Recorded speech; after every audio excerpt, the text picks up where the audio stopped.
हम लोग यहाँ से आज स्टार्ट कर रहे हैं एक्सरसाइज 1D रेशनल नंबर की। तो इसमें आपको मल्टीप्लिकेशन ऑफ रेशनल नंबर सिखाया गया है। तो मैं आपको बता दूं कि मल्टीप्लिकेशन ऑफ रेशनल नंबर्स में जो प्रॉपर्टीज होती हैं, क्लोजर प्रॉपर्टी क्या कहती है? The product of two rational number is always a rational number. Next, commutative law को भी ये लोग फॉलो करते हैं। Multiplication of rational numbers are commutative also, they are associative also, that means कि they can be grouped in any of the order। और इसमें multiplicative identity क्या होती है? That is one. Multiplicative identity is one and multiplicative inverse will be what, कि हम वो number इसमें मल्टीप्लाई करें ताकि हमें वन मिले। जैसे सपोज कि रेशनल नंबर है हमारा a अपॉन बी, तो इसमें हम क्या मल्टीप्लाई करें कि हमारा आंसर वन आ जाए? तो ये होगा b upon a, that means the reciprocal of the number given there. ठीक है। एडिशन और मल्टीप्लिकेशन एक जैसे प्रॉपर्टीज को फॉलो करते हैं, मतलब कि रेशनल नंबर्स कम्यूटेटिव भी होते हैं, एसोसिएटिव भी होते हैं, वो क्लोजर प्रॉपर्टी को भी फॉलो करते हैं। एडिटिव आइडेंटिटी जीरो होती है, मल्टीप्लिकेटिव आइडेंटिटी वन होती है। एडिटिव इनवर्स जो होता है वो साइन बदल करके, जैसे अगर प्लस 18 है तो इसका एडिटिव इनवर्स माइनस 18 हो जाएगा, इस तरह से। और मल्टीप्लिकेटिव इनवर्स क्या होता है कि हमें नंबर का रेसिप्रोकल लेना होता है। ए अपॉन बी है तो बी अपॉन ए उसका मल्टीप्लिकेटिव इनवर्स कहलाएगा।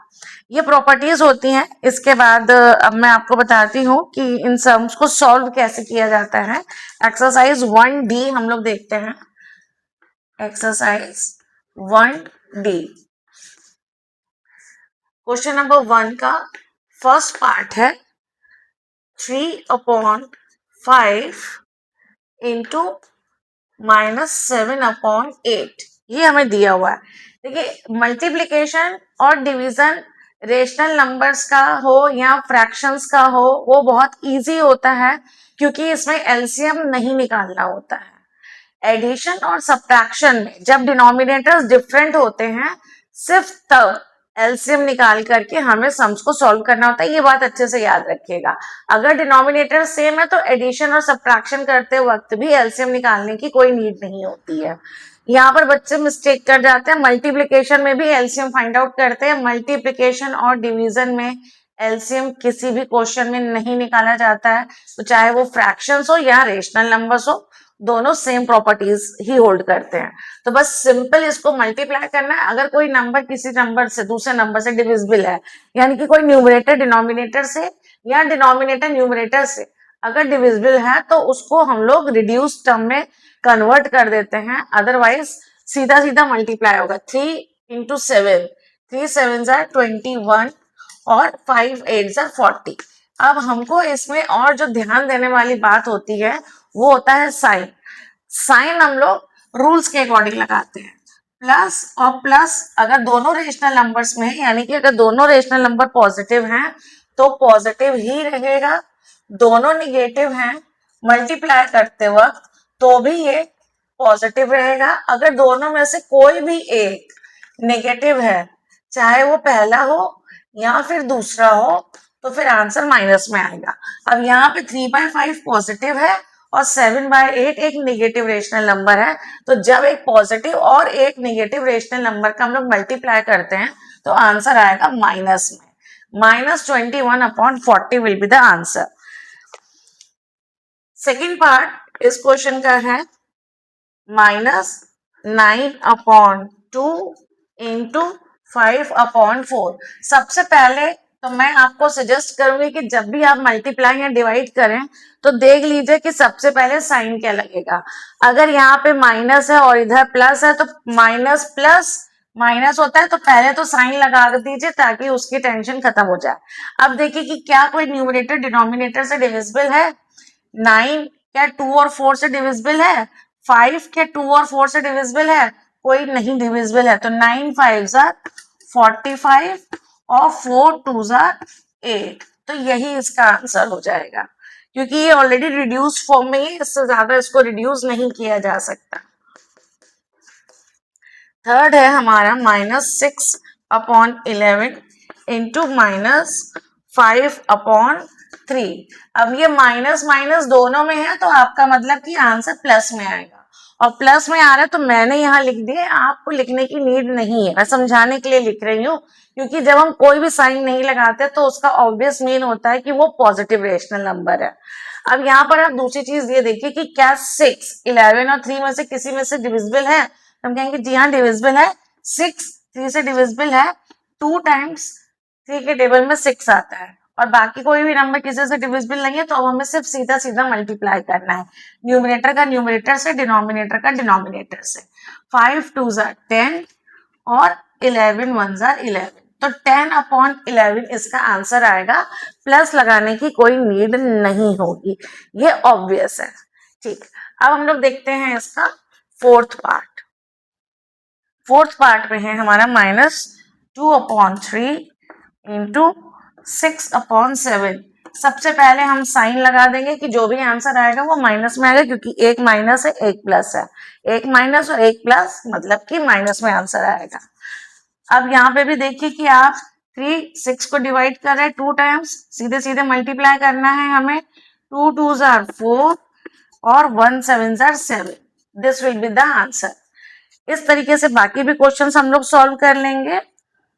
चलिए आगे ट्राई करते हैं हम लोग बाकी क्वेश्चन सॉल्व करने का।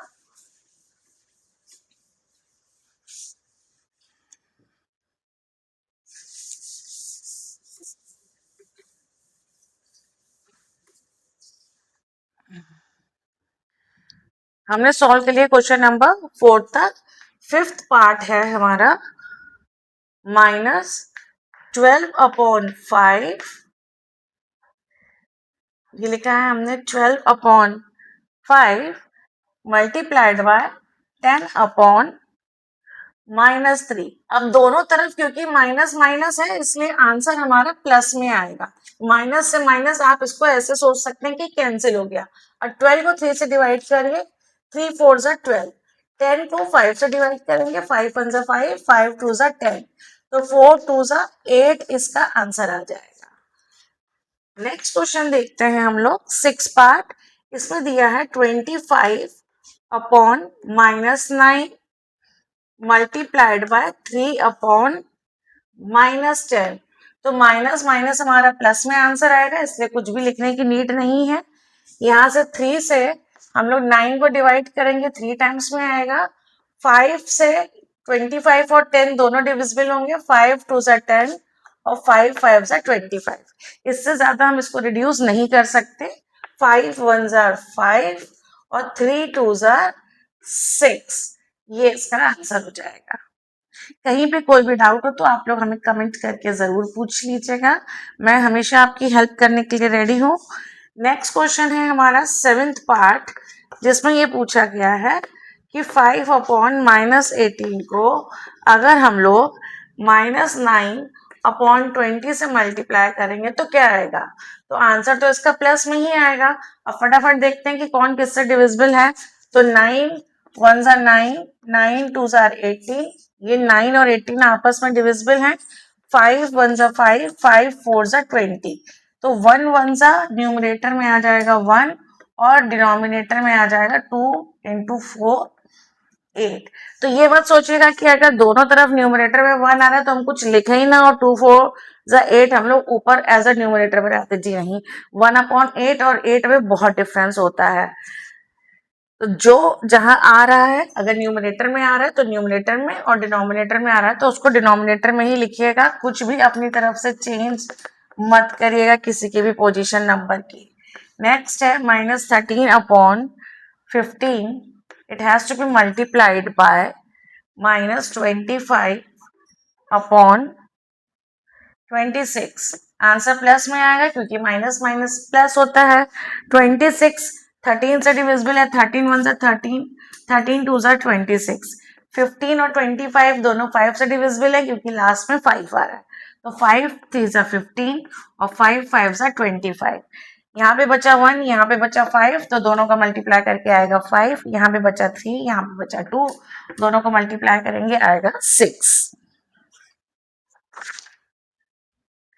इसमें टोटल 12 पार्ट्स हैं, 7 पार्ट्स में कर चुकी हूँ।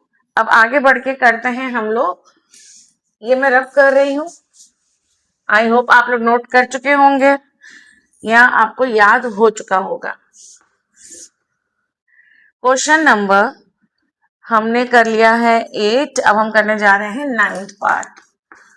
9th part is 16 upon 21. It has minus 21. It has to be multiplied by 14 upon 5. तो आप यहाँ पे देख सकते हैं कि 14 और 21 दोनों 7 के टेबल में आते हैं। 7 2 ज़ा 14, 7 3 ज़ा 21। और कोई भी नंबर किसी से डिविजिबल नहीं है। कहीं भी ये गलती मत कर दीजिएगा कि 16 2 से डिवाइड हो रहा है तो सामने सामने यानी कि न्यूमरेटर को न्यूमरेटर से डिवाइड कर दे, न्यूमरेटर को डिनोमिनेटर से। और अगर डिनोमिनेटर रिड्यूस हो पा रहा है न्यूमरेटर से, डिविजिबल है, तो आप उसको कर सकते हैं। लेकिन न्यूमरेटर न्यूमरेटर से डिविजिबल नहीं होगा, यहाँ पे सीधा मल्टीप्लाई होगा। 16 2 ज़ा 32 और 3 5 ज़ा 50। अब आप इसमें देखिए कि एक बार माइनस है पूरे सम में, सिर्फ यहाँ पे, तो आंसर में हमारा आ जाएगा माइनस। और माइनस साइन हमेशा न्यूमरेटर के साथ लगता है।